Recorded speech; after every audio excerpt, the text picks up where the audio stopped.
What's up, what's up, what's up? Okay, so we are well into the Vipersharp system review. I have sharpened a couple knives on it and got proficient with it. And know it pretty well, and I've kind of experimented with oil and water and got to know the stones pretty well and how they perform and how I think they're going to last in the long run. One thing about all of these systems I've noticed is the diamond stones are awesome. They're so much better than the standard stones or ceramic or whatever if you're doing a full sharpening. For finish work and detail work and all that, Arkansas stones are badass and ceramic stones are great for that. But one thing about there's two kinds of diamond stones now. There's what they call plate mounted diamonds, and that's what all these systems are. It's a metal plate with diamonds actually like glued to for lack of a better word, they're glued to the aluminum or metal or whatever the metal is. There's a newer type of diamond stone now. It's where the diamonds are impregnated in an epoxy type, super hard type material. So instead of it being, a micron thick, the sharpening layer is like, I think it's a millimeter thick, which is a ton because that stuff is really hard. Anyway, that stone can wear and wear and wear, and as you use it, it exposes more diamonds. So it has a long half-life on it. It'll be awesome once all these systems, this is not picking out any particular system. I think I saw a mention of someone making some that fit the KME, but I can't verify that. I don't know that for sure. But anyway, these work great. These work as good. The stones are as good or maybe a little bit better than my Wicked Edge stones. I was pleasantly surprised with that. So I wanted to sharpen a knife, and I picked one that was really easy and really fast to sharpen, the Opinel.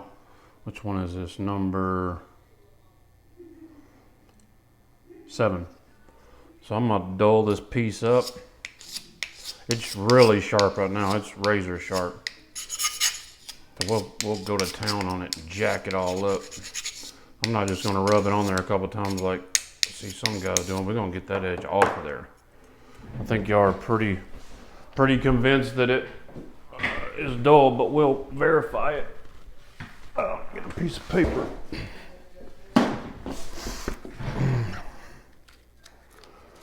Over here.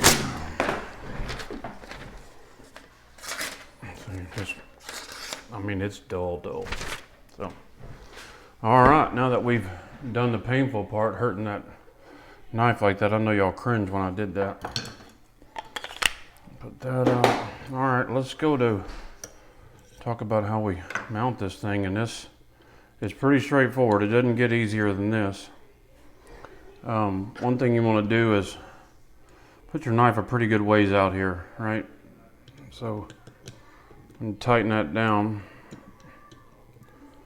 This is one thing with sharpening system. So when you get it halfway tight, then you want to, might be a little bit looser than that. You want to adjust it. You want to get it from that point to that point, kind of right in the middle. You want these 2 points pointing at those 2 points. So let's tighten it up right there. That's the way I like it. So we'll get it good and tight in there, so don't move on us. It's got some hard rubber grips in there. It does pretty well. There's some other systems that work a little bit better, but this gets the job done. Then it's got this screw up here to tighten this play. All right, then we're going to start off with the, this is not the roughest grit they have. This is not a reprofile stone. This is a 200. But this works. I've already sharpened a couple of knives with it, and it gets the job done. One thing I do differently now than I did before is I use water now. I've never used any type of lubricant or anything on my sharpening, and since I've done that, it preserves the stones and does a better job. Seems like it maybe even sharpens a little faster. But let's check our angle. I don't know technically what the angle should be on a open nail. Damn, this table is damn near level. I'll set that up there. We're sitting on 29 degrees, which is way too much. Let's do 20 degrees. That's a good average number. Move on me just a hair. Perfect. All right, 20 degrees. Great thing about this system too, over what I'm used to, you got to check both sides. You got to calibrate both sides on the wicked edge. You know, not a big deal, but just a little bit faster. And you only have one stone to contend with here. It's a different world than what I'm used to. I've been on that system for a long time. All right, let's check it out. Actually, when you're first starting out, make sure everything's good and tight. When you're first starting out, well, that's not going to work. We're going to have to come out a little farther. See, that's why it's important that you get that knife way out there. Otherwise, you're going to be grinding on the edge of this clamp. That's not optimal. Let's try that. Okay. Let's check the angle. Okay. Go back to where we were. Let's check the angle. 20 degrees, perfect. Looks like we're not rubbing. All right, we're good to go. So when you're using your first few stones, and actually any of them is fine, it's fine to rub your stone back and forth like this. It actually probably doubles the speed of what you can sharpen your knife. So we're gonna on this around here. We're gonna sharpen until we feel like we have our burr. And this open nail, this is carbon steel. It's pretty hard stuff. This stuff will sharpen up, hold an edge pretty decent for an old steel.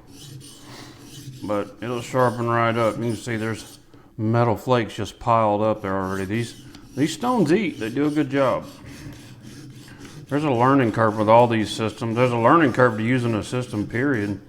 And there's a learning curve to using each system. They all operate a little bit different. You know, I don't know what it is. Sometimes I like to hold that there. A lot of times I like this position right here. It works really well.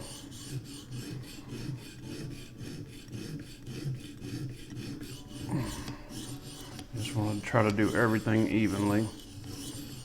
That was one thing I never had to worry about with the wicked edge is you know, it does both sides at the same time, so everything stayed really even. So I'm going to flip over. I got a burr all the way down. A knife like this is really easy to sharpen with thin blade stock like this. I mean, it's oh shit.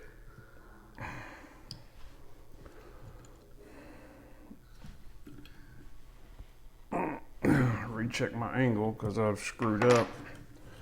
See, it's a learning curve, man.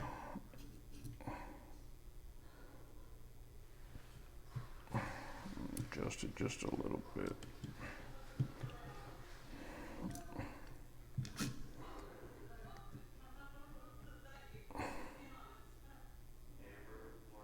All you gotta do is get back to where you were.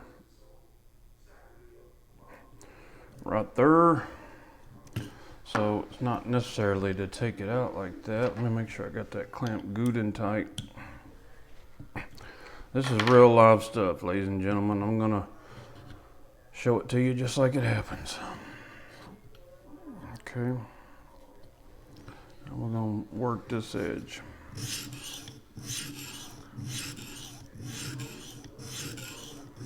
You can feel this thing eating. I'm pretty impressed with the stones themselves. They do a really good job. My wicked edge stones, man, they eat probably a little bit better than this right when they're brand new, but very, very quickly they get to where they don't eat, and then the second part of their life, they just takes forever to sharpen a knife, or it seems like it takes forever compared to what they are when they're new. Still faster than most systems, but And you pay for that speed in stones and equipment.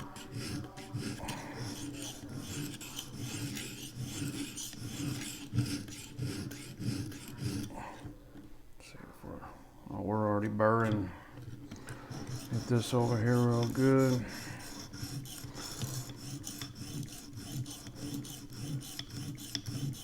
A little bit more.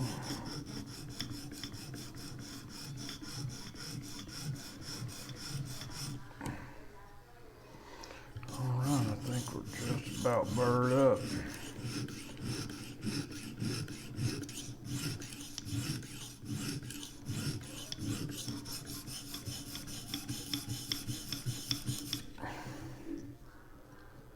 Oh yeah. All right, now that we got our burr, we're gonna switch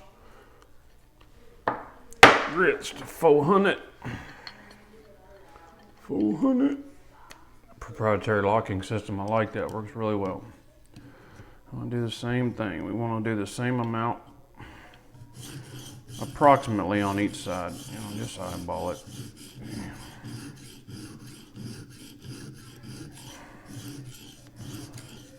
They don't take a whole lot. Remember, you already got your burr. What you're trying to do is just get the scratches out and just clean that edge up. You're not cutting a whole new profile like you were before.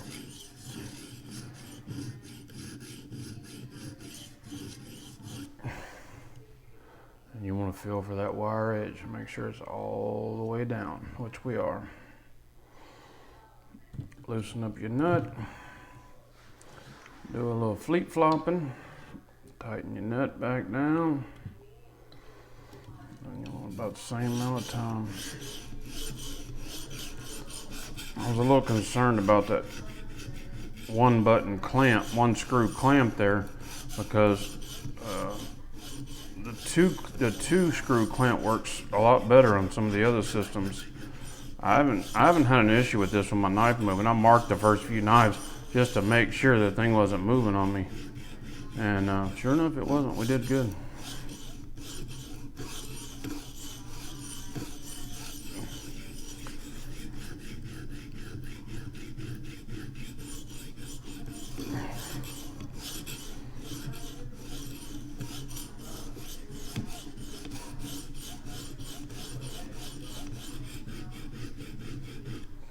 Check for burr. That burr is, I cannot tell you how important it is. It's already there. It's a faint little line. We're just going to clean it up. And what we're trying to do is just make that wire thinner and thinner and thinner with each pass to get that fine edge and that keen edge.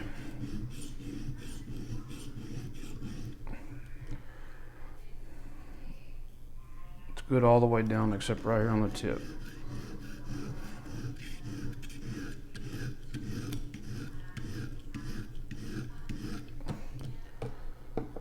And we're wired up. So now we want to change grits.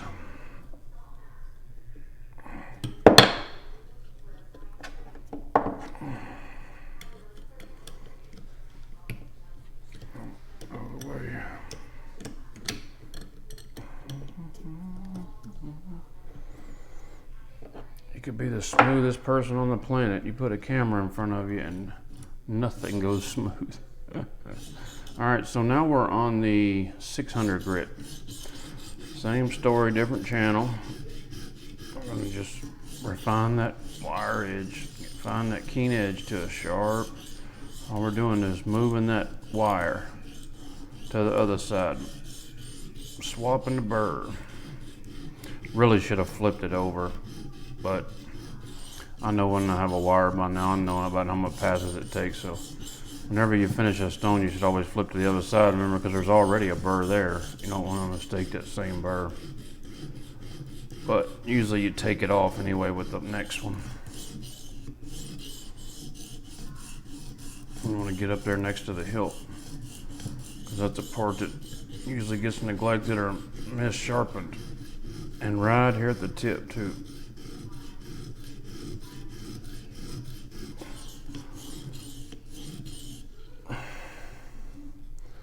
Yeah, it's a nice fine wire compared to what I had a while ago.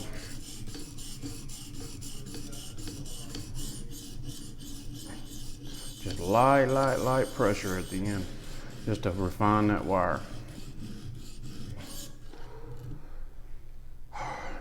Flip.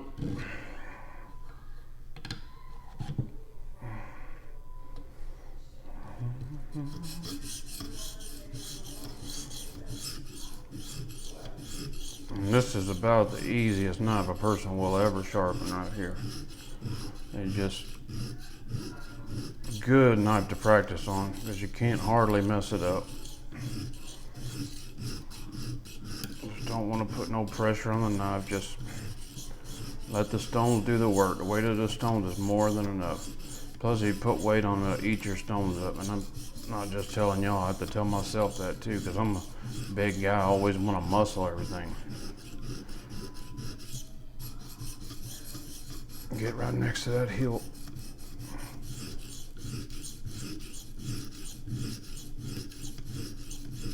Alright, let's check for our wire edge. Got a little faint one there.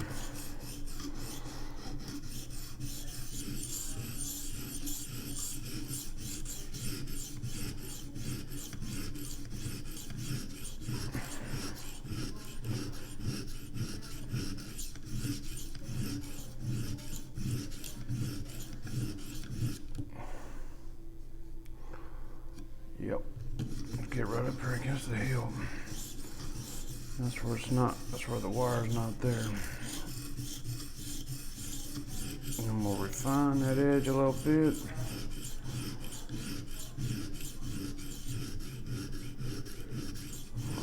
And we'll flip.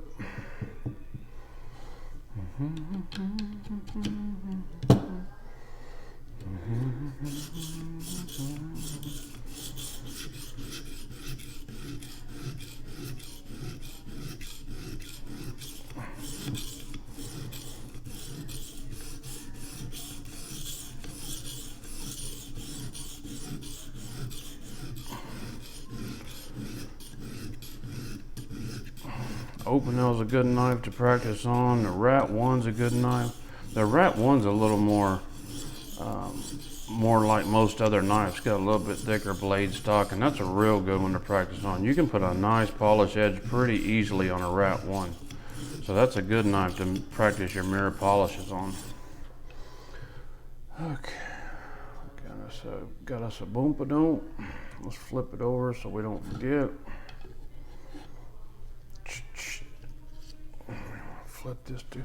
It's got some pipe clamps to keep this thing, but I like it free. I like to be able to manage it and whoop it out. And, you know what I'm saying? And I'm gonna put a little water on this one. Get down to these finer ones, you definitely need to get some water on the situation. The finer stones like to get eat up pretty quick. And probably it don't hurt to use a little water on the larger, higher grit, the lower grits too.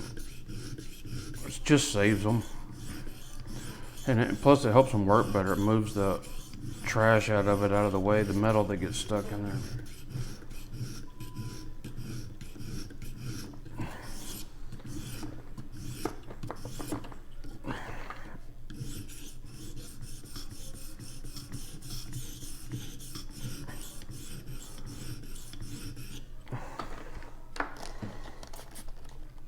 Put a little on your blade and it'll run down in there as you're sharpening.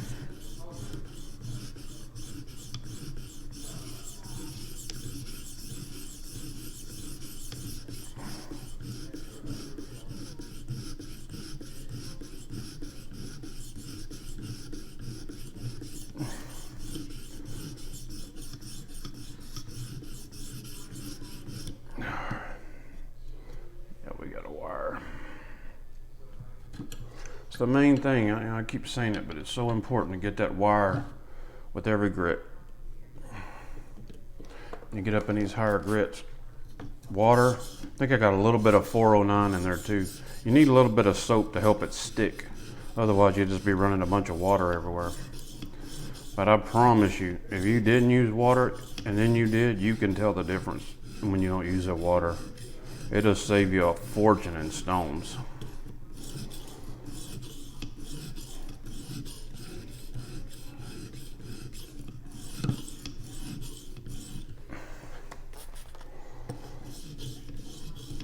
Leaves a nicer edge too.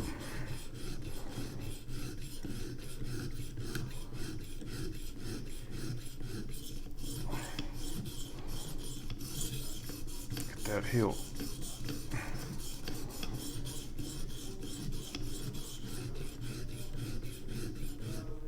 Let's see. We should be good. Really close anyway.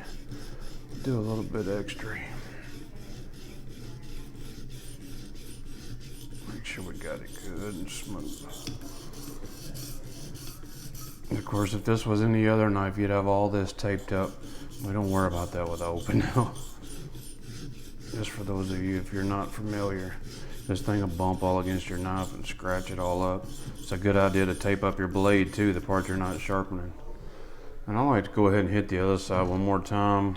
Make sure we're good, and we're not gonna do, there's no need to do any of the lapping stones on this one. I guess I could show you how those work. Because once you do that too, you don't necessarily have to strop.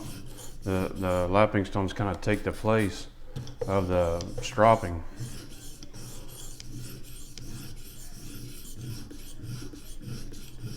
Ow, damn it. Some bitch got me, boy.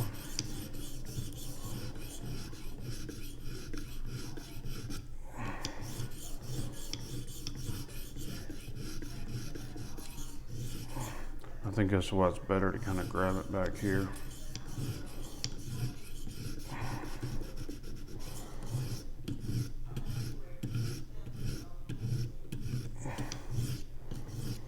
Alright, good to go. Alright, let's we'll do a lapping film for you. Show you how that do my flicky works. The ones I've always used are glass. These are aluminum. Seem to work just fine. Do one of these suckers. One of the diamonds. These are what you use to really put a mirror edge on it. We're not going to go through all of them, and so this is the only tough part about this pain in the ass part, is getting this film peeled off of here. It's a damn chore, I tell you. Sometimes it's, especially if your hands are all wet from sharpening. These are a little tough to get lined up themselves, but you need to make sure you get them at least semi-lined up. You don't want to be rubbing that aluminum on your daggone knife. Let's do we'll do oil on this. No, let's do water. We don't need oil. We're not going for no big mirror shine. We're just going to do one grit. So,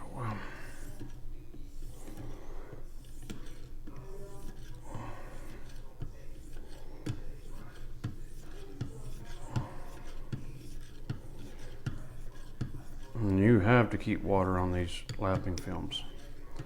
There ain't no other way but to keep water on them, because they'll go dull in just a second on you, tear and everything else. Lapping films require lubrication or they don't work great. I don't know if you can see it, but I can already see the edge starting to shine a little bit.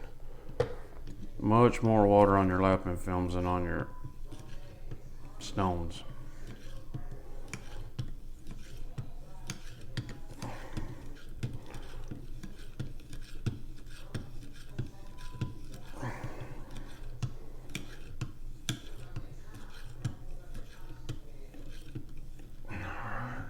Felipe.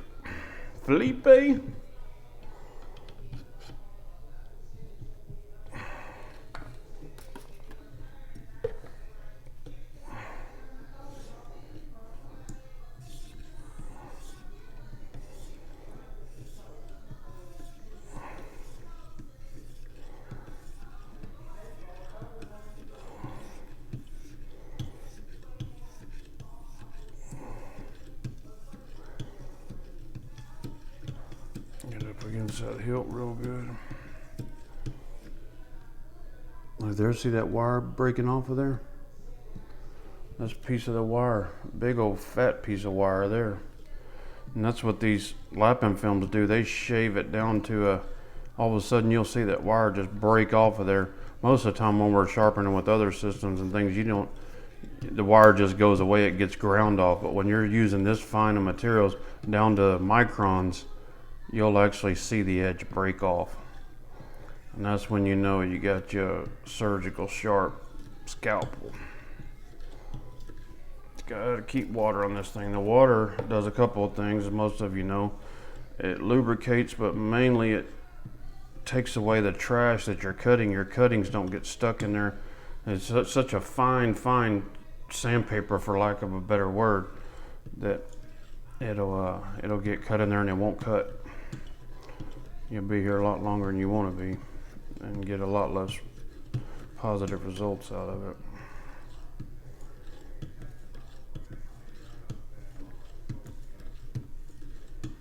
And I'm going to flip it over one more time just because we broke that big old thick wire off of there, and make sure we're cleaned up good.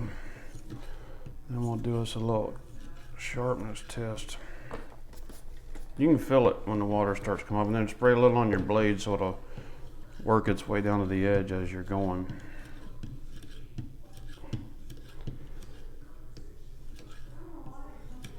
Really glad that knife didn't cut me open and gush all over the place on my video. That would have sucked ass. And when you go through all of the lapping films, you don't have to strop. Actually, stropping might scratch your mirror edge. If you got any kind of debris in it, it's better just to let it ride, because if you've went through all the lapping films, you've more than taken off that burr. Alright. So now what I'm going to do in this situation, with what we're going for, nice working edge, we're going to strop to make sure we got all that wire off there.